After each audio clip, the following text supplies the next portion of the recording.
Hello everyone, it's me Pavlo with your bi-directional daily dose of Ukrainian accent. Today we are going to talk about really interesting device. It's iFi App Travel. And as name suggests, it's created to be your travel companion. And in fact, it's a Bluetooth transmitter or receiver. You can select one of two modes using toggle on the side. But main distinguishing feature is that its main interface is a 3.5 millimeter jack. So two main scenarios of usage, it's either planes on board entertainment system or some car stereo that does not support Bluetooth. But of course, you can find some other scenarios where you can utilize this unusual gadget. It supports virtually all existing Bluetooth codecs, offers up to 10 hours of work. Price is $99, and let's have a closer look and find out what it can offer, where you can use it, and how it does all its tasks. Box is pretty small, made of regular white cardboard, but design is unremarkably similar to other iFi products, with product photo on the front, additional photos on the side, and as usual, main features listed on the other side. And on the rear side, they've put a bunch of technical specifications and features descriptions. So inside you getting a paper organizer. Here you getting a device itself and extra things. And also you get a quick start guide and warranty card. And you'll get USB Type-C to USB Type-C cable, full length one, and Type-C to Type-A adapter. It can be used for charging or to connect it as a USB audio destination. And also you get this plain adapter. It makes sense because it's made for airplane usage, one of the most common use case scenarios for it. And here is the device itself. So here is this adapter itself. It's made of plastic, but at the same time it feels really sturdy and pretty reliable. It gives you nice feel in hand, and you can see basically all the controls that are present.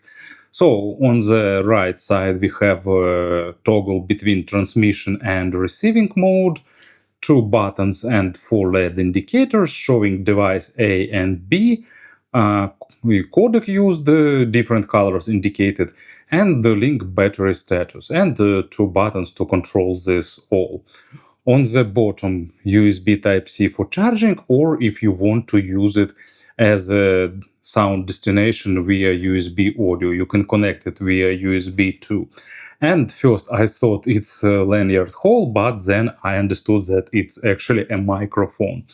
And here is an on button, and I really like it because you can see here 3.5 millimeter jack.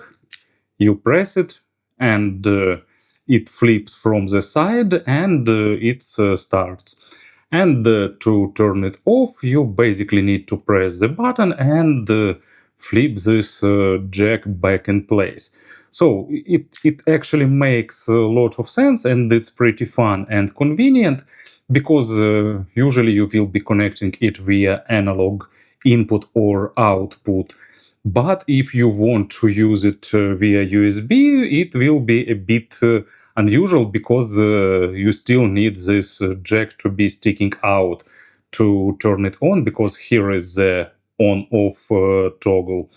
And the usage logic is pretty simple. You just select the mode you need, and then you turn it on, and if it's in the transmission mode, it will connect to the nearby headphones in the pairing mode automatically, like all Bluetooth transmitters does. And if it's in receiving mode, you'll need to connect to it in the receiving mode, and that's basically it. And then you will plug this connector wherever you need it. Or you will plug it via USB audio to your laptop, tablet, or something like that.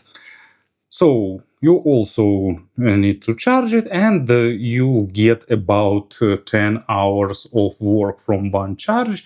I've usually got from about 8 to 10 hours. Yep, so these figures are pretty correct, which maybe not the record-breaking numbers, but still pretty okay in my opinion. So really straightforward device in terms of design and usage. App travel is supported by iFi Nexus app. You can see that interface and design is clean and nice. Device itself, battery status connected. If necessary, you can update firmware, but no new firmware is available for now. And here in the settings, you can change pretty lot of things. So you can select which codecs you'd like to use, and it shows the currently connected one. Then you can rename the device if you want different Bluetooth name factory reset. Digital filter, you can select bit perfect and select between slow, fast, minimum, and linear phase. And also you can enable battery health mode, meaning that it will be limited in charge to 80-90%, but at the same time battery will serve you longer. Here is a microphone test, and as you can see, I'm using a different setup this time. I put device in front of me. I'm sitting about 50 centimeters from the app travel, because usually you will be using this microphone somewhere on the distance, because it will be connected to some device in your car or anywhere else. But I won't apply here any gain correction or equalization, so you'll get an idea about how its microphone sounds. And about sound quality. First one is transmission, and I expected that app travel will be a transparent device in this aspect, and luckily my expectations were met. I did some blind A/B tests using different headphones. I connected them directly to M21 Bluetooth and connected to M21 through app travel, and I didn't hear any audible sound difference. That's what I've expected, but there could have been some issues, but no issues at all. It supports almost all existing Bluetooth codecs, so it won't be a bottleneck in such usage scenarios. And in the receiving mode, it's also pretty much being neutral and transparent, typical for Cirrus Logic DEC chip used inside. No attempts to color sound, but at the same time it doesn't sound like monitoring, dry, or analytical. So also pretty transparent device, also trying not to be some kind of limiting factor, and mainly limiting factor will be your car stereo or other device where you will connect it. I did some eye-based measurements, let's call them this way, for a delay, and I didn't notice any significant delay that could be a deal breaker for me. Maybe if you're more sensitive for that, you can notice something, but I didn't find any. And also it holds connection pretty well, up to like 8 to 9 meters, with one thin wall in between. It held connection pretty well. So if you're looking for a simple, straightforward, and convenient device that will be your travel companion on the plane or in the car, iFi's app travel is a great option. It's simple, but it does its job great. Thank you for listening, thank you for your attention, and have a nice day.